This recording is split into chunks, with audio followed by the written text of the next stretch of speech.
գովում անեմ, պարզվում է ինձ նոր ուղարկեցին Տիկին Գրիգորյանը 2022 թվականին դուրս է եկել Վերածնվող Հայաստան կուսակցությունից, բայց ով զարմանք, դա արել է այն ժամանակ, երբ որ Վերածնվող Հայաստանը հայտարարել է, որ ազգային ժողովում իր գործունեությունը դադարեցնում է եւ մանդատները դնում են։ Կարծում եմ ակնհայտ է ինչ է դուս եկել, բայց լսենք, հետեւաբար լսենք Իմ Քայլը դաշինքի նախկին անդամ, Վերածնվող Հայաստան կուսակցության նախկին անդամ, այժմ Հայաստան խմբակցության անդամ եւ դրանից ելույթ ունեցող Տիկին Գրիգորյանին, համեցեք։ Պարոն Ռուբինյան, ամեն դեպքում ձեր խիստ մտասևեռվածությունը իմ անձի նկատմամբ ինձ շարունակում է անհանգստացնել եւ ինչպես ասել եմ, ես պատրաստական եմ ձեզ համար հոգեբան վարձել, ի վերջո հասկանալու այս աշխարհում տեղի ունեցած գլոբալ փոփոխությունների, մարտահրավերների համատեքստում ինչի է ձեզ միշտ հետաքրքիր ին հետ կապված երբ որ դուք խոսում եք, ես ձեզ չէի ընդհատում, լռեք եւ լսեք, բավական երկար խոսեցիք։ Բայց ուզում եմ ձեզ ասել, որ ձեր ելույթները, ձեր էմոցիաները ինձ միայն մոտիվացնում են ձեր մասին ավելի մեծ բացահայտումներ իրականացնելու։ Մինչև այսօր ձեր ունեցած-չունեցածից պարոն Ղալումյանը գեղեցիկ ժպտում է, պարոն Ղալումյան, ձեր մասին էլ գեղեցիկ անդրադարձ կկատարենք, այստեղ նստած բազմաթիվ մարդիկ, ձեզ չէ, բայց այն կողմում նստած մարդիկ բավական հետաքրքիր կյանքի պատմություններ ունեն վերջին տարիներին, բոլորիդ հերթով անդրադարձ կկատարենք, ուզում եմ ասել, այստեղ դրականորեն ազդում եք իմ մոտիվացիայի վրա։ Հիմա ինչ են ասում, ինչ է ասում, հա, իմ գործընկեր Գառնիկ Դանելյանը ասում է, տարբեր իշխանության եղած մարդիկ, իշխանությունը փոխվում է, գլխարկը փոխվում է եւ անցնում են նոր իշխանության, այսինքն իշխանության ռեսուրսը շարունակում են վատնել կամ մսխել իրենց համար օգուտ ստանալու։ Հիմա գալիս է Ռուբեն Ռուբինյանն ասում է կուսակցության փոխելու մասով որ խոսում եք Աննա Գրիգորյանի մեջ։ Ես երբեք ԿՊ կուսակցության անդամ չեմ եղել 1։ Ես ընդդիմությունից իշխանություն չեմ եկել իշխանական լծակներ ունենալու համար։ Դա կարող եք արձանագրել։ Ես իմ սկզբունքային դիրքորոշումն եմ հայտնել ձեր վարած քաղաքականության մասով։ Այդ դուք պետք է ստեղ նստած բազմաթիվ մարդկանց եք, պարոն Կոնջորյան, դուք չեք նեղվում, որ այս մարդիկ այսքան խոսում են։ Ընդդիմությունից լուսավորից եկել եք ԿՊ կուսակցության ֆրակցիայի ղեկավար եք դարձել։ Ասեք թող մի քիչ իրենց համեստ պահեն։ Ամեն անգամ կարելի է այստենց վիրավորել։ Ուր է Շիրակ Թորոսյանը, Հանրապետական կուսակցության պատգամավոր։ Հիմա ձեր կուսակցության անդամ չի։ Ընդդիմությունից իշխանության եք եկել։ Ես իշխանությունից գնացել եմ ընդդիմություն ձեր դեմ պայքարելու համար։ Երբեք կուսակցության անդամ չեմ եղել, որևէ պաշտոն չեմ զբաղեցրել, իշխանական լծակներ չեմ կիրառել իմ ընտանիքի, իմ բարեկեցության համար։ Դուք սկզբունքային տարբերությունները այդտեղ չեք տեսնում։ Դուք սկզբունքային տարբերություններ այդտեղ չեք տեսնում կամ խեղճ Մելքոնյան Գագոն ինչ ասի։ Գագիկ Մելքոնյան Գագո չի։ Պարոն Մելքոնյանն է։ Մենք չենք ասում Քոչարյան Ռոբ։ Դուք ինձ այլևս երբեք չընդհատեք, խելոք լսեք։ Ընդհատեմ, երբ որ անհարգալից կլինեք, իսկ հիմա շարունակեք եւ հարգալից։ Մելքոնյան Գագիկ, այո, ճիշտ եք ասում, ներողություն եմ խնդրում, թե Գուրգեն Մելքոնյանն իսկ այստեղ բան հարց կա։ Հիմա այստեղ որ չեն գալիս ասում, բանը նախքին ինչ որ պայքարել ենք մենք նախքին իշխանության դեմ։ Ու այն կոնտեքստում, որ ես իբր կուսակցություն եմ փոխել։ Այդ Նիկոլ Փաշինյանը ժամանակին այստեղ որ գալիս ասում էր մենք օլիգարխների դեմ պետքա պայքարենք։ Քրյա օլիգարխիկ համակարգ։ Այն մերդ այդ մարդկանցից մեկը որ ստե նստած էր, հիմա ձեր գլխին զոնտիկ է պահում։ Ձեզ համար 4-րդ կարգի ծորեն է բերում, դուք էլ գնում եք հետո հատիկ սելֆի եք անում։ Այդ չի։ Կամ այն մյուս օլիգարխը հանրապետական, իր տղան հիմա ձեր մարզպետը չի։ Ես դրա հետ ինչ կապ ունեմ, դուք չեք նշանակել մարզպետ։ 21 թվականին այդ մարդը պատիվ ունեմի հանրապետականի շտաբի ղեկավարն է եղել, դուք եք նշանակել մարզպետ։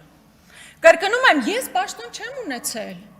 Ես իշխանության մաս չեմ կազմել, իմ սկզբունքային դիրքորոշումն եմ հայտնել։ Դուք այն մարդիկ, ովքեր նախկինում իշխանական լծակները օգտագործել են, դիզել են կարողություններ, իրենց ընտանեկան կարգավիճակն են բարելավել, հիմա դարձել են ԿՊ-ական։ Մի հատ գնացեք համայնքներով պտտվեք, գյուղերով պտտվեք։ Ինչքան հանրապետական 10 օբշիկ կա, կներեք բառիս համար։ Հիմա ԿՊ-ի համար է աշխատում։ Կարող է այդպես չի։ Իհարկե այդպես է։ Շատ հաճախ տարբեր մարդկանց չեն անդրադառնում, բայց դա է իրականությունը։ Ես օրինակ անկեղծ չէի ուզենա Կոնջորյանին անդրադառնալ, չէի ուզենա Շիրակ Թորոսյանին անդրադառնալ։ Հիմա մարդիկ են իրենց որոշումը կայացրել են։ Բայց երբ դուք ամեն անգամ չգիտեք ինչպես ինձ հակադարձել, երբ ես խոսում եմ կոռուպցիայի մասին, գալիս եք նման ձևակերպումներ եք տալիս, դա մի բանի մասին է խոսում, որ դուք իսկապես պատասխան չունեք հնչեցված փաստերին։ Ասում եմ մարդը փոխնախարար է եղել, գնացել է, օգնել է, որ հանքը տրվի իր մոտ կանգնած մարդուն, հետո գործից դուրս է եկել, գնացել է այնտեղ տնօրեն է աշխատում։ Դուք դրա համար այսպես էմոցիաների մեջ չեք ընկնում։ Ձեզ դա չի հետաքրում, ձեզ հետաքրում է Գրիգորյան Աննան, ժամանակին իմ քայլը падգամավոր է եղել, հիմա Հայաստան խմբակցության падգամավոր է։ Հասկանում եք, դա է ձեր, դա է ամբողջ հարցը։ Հետո Կոնջերանին հիշեցի, որպեսզի մենակ չմնաք, պարոն Կոնջերյան։ Գևորգ Պապոյանը, Հանրապետական կուսակցության անդամ, հիմա ձեր փոխնախագահը չի կուսակցության։ Պարոն Ռուբինյան, երբ որ դուք ուզում եք ինձ ինչ-որ բանում մեղադրել, կարող եմ մի հատ ձեր շուրջ նայեք։ Այսօր ձեր կուսակցության երկու փոխնախագահներից մեկը նախկին հանրապետական է, մեկը Բարգավաճի անդամ է, Ստում եք, չի եղել պարոն Ալեքսյան, երբեք Բարգավաճի անդամ, շարունակեք։ Ես այս մարդուն ոնց բացատրենք, որ ինքը իրավասություն չունի, ամեն անգամ Դուք ինչ չեք կարող որևէ բան բացատրել, շարունակեք ձեր ելույթը։ Տարական սենց է բանակցում, որ միջև հիմա Շարունակեք ձեր ելույթը։ Հաջորդը, հետո, տեսեք, այս մարդկանց իշխանության գալուց հետո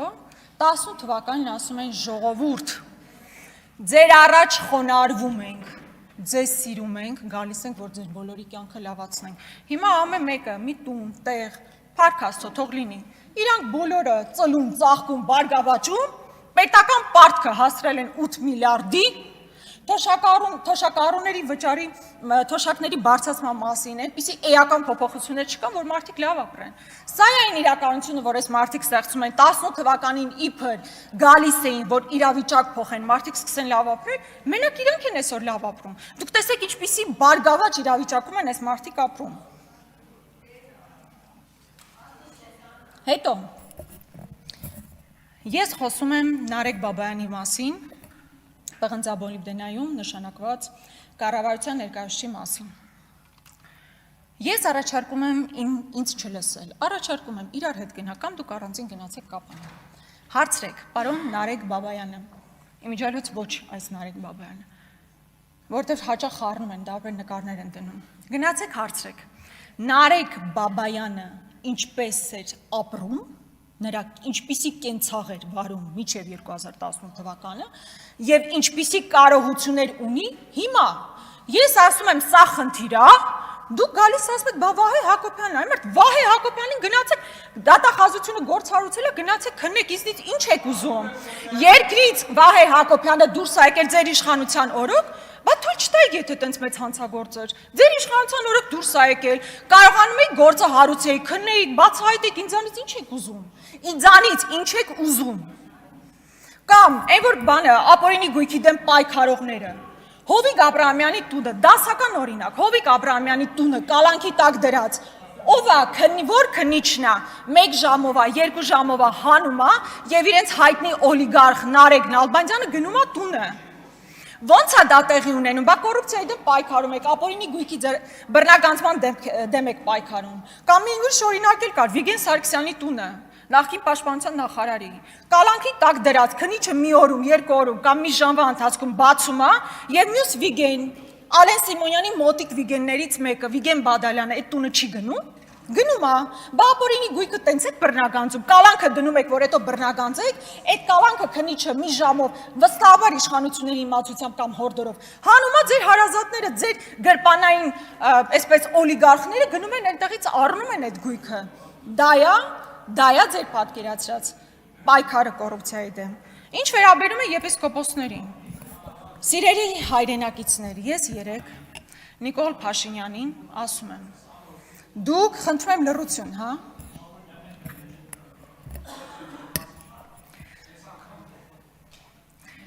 Երեկ Նիկոլ Փաշինյանն ասում է, ո՞նց է ստացվում, որ Նավասարդ Պեչոյանի մասին աշխարհ երեսի բառն ասել եք, հոդվածներ գրվել են, ասել են սա ինչ եպիսկոպոս, ոչ եկեղեցու հետ կապ ունի, ոչ քրիստոնեության հետ կապ ունի, միակ բանը, որի հետ ինքը ասոցացվում է Բենթլիա եւ այլն, ու այդ մարդու հետ բանակցում եք նորոգման մասով։ Ես Նավասարդ Կճոյանին գնահատական չեմ տալիս, ասում եմ դուք եք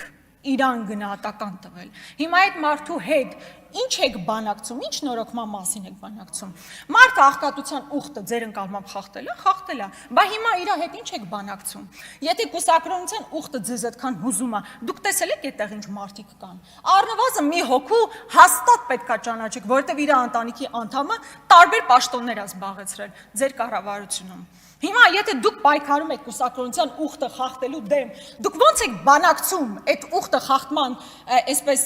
դեմ ոնց եք պայքարում մարդկանց հետ, ովքեր խախտել են այդ ուխտը։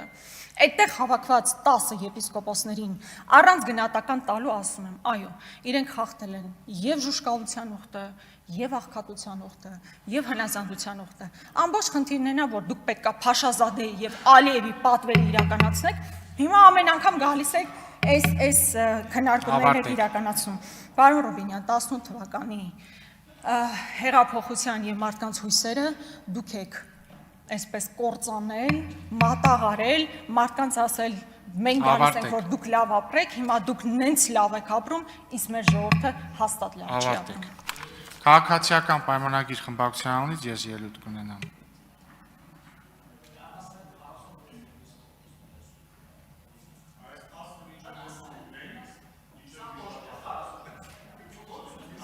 Հարգելի գործընկերներ, խնդրում եմ տեղից չարձագանքել, որովհետև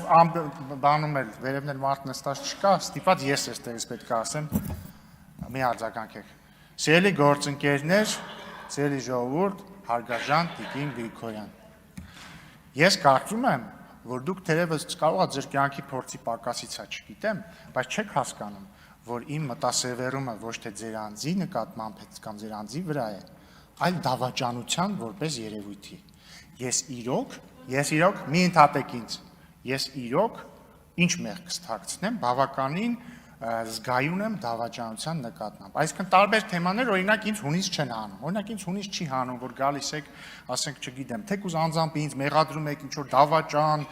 եւ այլն, այլ էպիտետներ եք օգտագործում կամ մեզ հողատու եւ այլն։ Ես հասկանում եմ, որ գործը անում եք։ Ընդ որում չգիտեմ այդ գործը ով է ձեզ հանձնարարել, բայց ամեն դեպքում ով էլ հանձնարարել է, իզուր հանձնարարել, որտեղ դա ձեզ օգուտ չի տալիս։ Բայց օրինակ ես երբ որ տեսնում եմ դավաճանություն, ընդ որում ոչ միայն մեր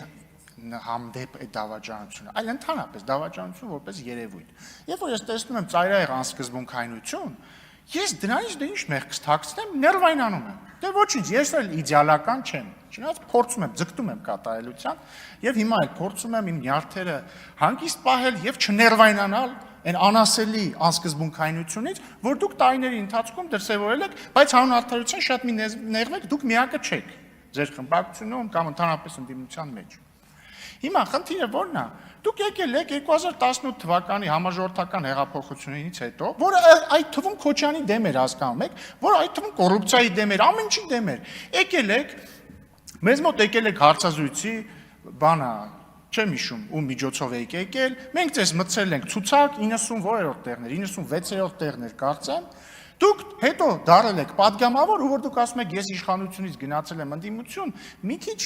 երեսպաշտությամբ եք զբաղված, որովհետև ոչ թե դուք իշխանությունից գնացել եք ընդդիմություն, այլ ձեր մտքում էլի չեմ մեղադրում, կարող է կենսափորձը պակասել կամ քաղաքական փորձը, դուք մտածել եք, պատերազմը ավարտվել է, վատ արդյունքում ամենայն հավանականությամբ հեսա սրանց հեռացնելու են իշխանությունից, դե ես հո հիմար չեմ մնամ իմ քայլում։ Հիմա ես արագ դուրս գամ, դառնամ անկախ падգամավոր, հետո էլ դե Քոչյանը դրել էր տեխնացությունը, դուք երևի վստահ եք, որ Քոչյանը հեսա գալու է կրի, չեմ ասում կռի, որտեվ ես ռտարը չեմ կարող մարտասանեմ։ Հա, ինչ մեղք կստակցնեմ, ասեցի ես իդեալական չեմ։ Հա, բայց չստացվեց։ Բայց ի՞նչն է այստեղ հետաքրքիր, դուք դավաճանել եք ոչ միայն մեզ, դուք հետո էլ դավաճանել եք Վահե Հակոբյանին, փաստորեն, տեսեք, ես չէի հիշում, որ դուք դուրս եք եկել կուսակցությունից, դուք մտել եք Վերածնվող Հայաստան կուսակցություն, այդ Վերածնվող Հայաստան կուսակցությունը մտել է Հայաստան դաշինք, որպես իր ներկայացուցիչ մտել եք ցուցակ, հետո երբ որ 2022 թվականի նոյեմբերին Վերածնվող Հայաստանը որոշում է կայացրել, որ դուրս է գալիս ԱԺ-ից, դուք իրանք մի քանի падգամավոր ունեին, դուք դուրս եք գալիս Վերածնվող Հայաստանից, որ շարունակեք մնաք падգամավոր։ Հասկանում եք, դուք նաև Վահե Հակոբյանին եք դավաճանել։ Հիմա մի ընդհատեք, Տիկին Գրիգորյան, ծանր մի տարեք, սովորեք, հարգելիս ծանր մի տարեք, խնդրում եմ, մի նեղվեք, ես իրոք նեղվում եմ, որ դուք նեղվում եք, մի նեղվեք, հանգիստ նստեք, հա, հիմա ինչն է խնդիրը, էդ սկզբունքայնությունը ինձ ներվայնացնում է, օրինակ ինձ ներվայնացնում է, որ մարդու լավ նախկին կուսակցության ղեկավարը հիմա հետախուզման մեջ է, այսինքն փախած է։ Հետախուզման մեջ է, պետք է ներկայանա, չի ներկայանում։ Փողերի լվացման համար ու իր կուսակցության նախկին ներկայացուցիչը, այսինքն մարդ, որ իր կուսակցության մանդատով է հայտնվել այդտեղ։ Գալիս խոսում է նրա մասին, որ Վարդան Ազատյանը, որը մեր ժամանակների լավագույն մտածողներից է, իր կազմակերպությանը կառավարությունը պատվեր է տվել, ու ոչ մի բան չի թաքցրել, ինքն է գաղտնազերծել, հասկանում եք, ու այդ պատվերը ասում են, որ դուք ասում եք $500,000, դա շատ կամ $500,000 մեծ է հնչում, բայց երբ որ ասում ես 5 տարվա մեջ է եղել, տրվել է որպես պատվեր, մի քանի մարդու համար, մեծ մասը գնացել է ամսական աշխատավարձի վրա, ամենևին այդպես չի հնչում։ Իհարկե դուք անդրադարձաք մի շարք մեր գործընկերները, եթե իրանք հարկամար են անդրադառնան, ես դրա մասին չեմ խոսա։ Հաջորդը, էլի իմ խնդիրը որն է ընդհանրապես ձեզ հետ սիրելի ընդդիմություն։ Իմ խնդիրն է նա, որ դուք խոսում եք բաների մասին, բայց հետևողական չեք։ Օրինակ, եթե այսօր պարզվեր, օրինակ վարչապետ Նիկոլ Փաշինյանի որդին միլիոնատեր է, այդպես չի։ Բայց եթե պարզվեր, գալու եք ասելու եք, չէ՞ Ժորժ ջան, ո՞նց է ստացվում, որ այս երկրում ոչ մեկի որդին միլիոնատեր չի դառնում, կամ քիչ մարդկանց որդիներն են միլիոնատեր դառնում, բայց հենց Փաշինյանի որդին են այնքան տաղանդավոր, որ ջարել դառավ միլիոնատեր։ Կասեիք հաստատ դա, բայց հիմա չեք ասում, որ դե միլիոնատեր չի Փաշինյանի որդին։ Բայց ինքներդ ձեր մոտ լավ հարց չի առաջանում, այդ ո՞նց ստացա, որ Քոչյանի որդին էր միլիոնատեր իր նախագահության օրոք։ Ինչի էր տենց։ Ինչի էր տենց։ Հանճար է ինքը, բիզնես հանճար է։ Եթե բիզնես հանճարը, ո՞նց է ստացվում, որ բիզնես հանճարները ձեր իշխանությունների օրոք միշտ եղել են ձեր իշխանավորների որդիները, փեսեքը, եղբայրները եւ այսպես շարունակ։ Եվ նույն անալոգիայով ո՞նց է ստացվում, որ մեր իշխանության օրոք մեր որդիները, փեսեքը եւ մնացածը միլիոնատեր չեն։ Պարոն Հակոբյան, Հրաչյա, դուք ինչի միլիոնատեր չեք։ Հանճարեղ չեք, հա։ Ապաշնորի մեկն եք, էլի, դու ապաշնոր իշխանություն եք։ Մարդը վարչապետի աներձակը լինի ու միլիոնատեր չլինի։ Այստեղ նաև դուք բան ասեցիք, ինչ ասեցիք, ինչ-որ անուն տվեցիք, ասեցիք Ալեն Սիմոնյանի ընկերն է դրա համար։ Ժորժ ջան, դուք հիշում եք, որ Ալեն Սիմոնյանի հարսին կալանավորել էին։ Հիշում եք դա։ Այսինքն, եթե Ալեն Սիմոնյանի այդ փոխկապակցվածությունը ինչ-որ բան է նշանակում, բայց այդ դեպքում ինչի՞ չէր նշանակում։ Մեր կուսակցության անդամ այն ժամանակ Հովիկ Աղազարյանին կանչել էին հարցաքննության, նոր էլ կարդացի արդեն բանա, նախաքննությունն ավարտվել է, մեղադրվում է, կամ չգիտեմ, մեղադրվում է դեռ թե չէ, բայց մեղադրանքը խոշոր չափով կաշառք պահանջելն է։ Մեր կուսակցության անդամներ են կալանավորվել, այդ թվում փոխնախարար։ Տեսեք, չեմ անդրադառնում, որի դեպքում դատավճիռ կա, որը արդարացվել է, մեղադրանքը հաստատվել է թե չէ։ Ես ցույց եմ տալիս էությունը, նախարարներ,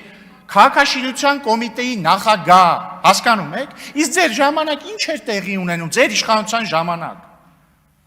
Երբ որ ասում եմ ձեր իշխանության ժամանակ Տիկին Գրիգորյան, նկատի ունեմ Քոչյանի իշխանության ժամանակ, որտեղ կոնկրետ այսօր դուք Քոչյանի թիմակիցն եք, կարող է վաղ ուրիշի թիմակիցը լինեք, չգիտեմ։ Դա է խնդիրը։ Հիմա իմ ասածը նաև որն է, սիրելի ընդդիմադիր գործընկերներ, եթե դուք ուզում եք շանս ունեք նա քաղաքականության մեջ, դուք պետք է հետևողական լինեք ձեր ասածների մեջ, հասկանում եք։ Ես օրինակ երբեք չեմ ասի մի բան, որը կամ չեմ քննադատի մի բան, որը ինքս եմ արել։ Օրինակ ես չեմ կարող երբևէ քննադատել որևէ իշխանության Հայաստան-Թուրքիա հարաբերությունների կարգավորման փորձը ինքնին, կարող է բովանդակությունը քննադատեմ, ասեմ ինչ եք սենց արեկան սենց, բայց փորձը ինքնին ես չեմ կարող քննադատել, որտեղ ես էլ եմ դա արել։ Բայց ունեք ձեր երկու խմբակցությունները օրը մեջ դա քննադատում են, ինքնին փորձը, ոչ թե բովանդակություն։ Եվ ամենավերջում, Տիկին Գրիգորյան, դուք ինչ ասեցիք, դուք այո հեղափոխության, Թավշյա հեղափոխության հույսերը չարդարացրեցիք։ Մի հատ կողմնորոշվեք, էլի։ Ինձ թվում էր ձեր ընդդիմադիր շրջանակների տեսանկյունից այդ հեղափոխությունը իշխանազավթում էր, այնա Տիկին Աննա Մկրտչյանն է սիրում իշխանազավթումը ասել, ժամը 1, րոպեն 1, վայրկյանը 1։ Իշխանազավթում էր, ինչ էր ձեր քաղաքական լիդեր Ռոբերտ Քոչյանը չէր հեղափոխությունների օրին ասում, իշխանությունը ճամպրուկ չի վերցնես 10։ Թե երբ որ պետք է հեղափոխությունը ադրբեջանա-թուրքական հեղափոխություն էր, երբ որ պետք չի հեղափոխություն էր, որի հույսերը չարդարացվեցին։ Իսկ հեղափոխության հույսերը արդարացվեցին 99%-ով։ Այն մի տոկոսն էլ այնա, որ մեկ պատգամավորներ են ընտրվել, որոնք հետո քաղաքականապես հայտնվել են Ռոբերտ Քոչարյանի գրքում։ Էտա։ Ինչևէ, Տիկին Գրիգորյան, մի սրտնեղեք, ես ամենևին անձնապես ձեզ չեմ թիրախավորում, ասեմ ավելին, ես գնահատում եմ եւ մենք գնահատում ենք անձի ինքնակատարելագործումը, բայց ես կարծում եմ դուք սխալ ճանապարհ եք ընտրել, որովհետեւ իմ քայլը Վայե Հակոբյանի հետ փոխելը, հետո Վայե Հակոբյանի Ռոբերտ Քոչարյանի հետ փոխելը ընդհանրապես ինքնակատարելագործում չի, ասեմ ավելին, դա խայտառակ դեգրադացիա է, բայց դուք դեռ շանս ունեք ուղղվելու։ Շնորհակալություն։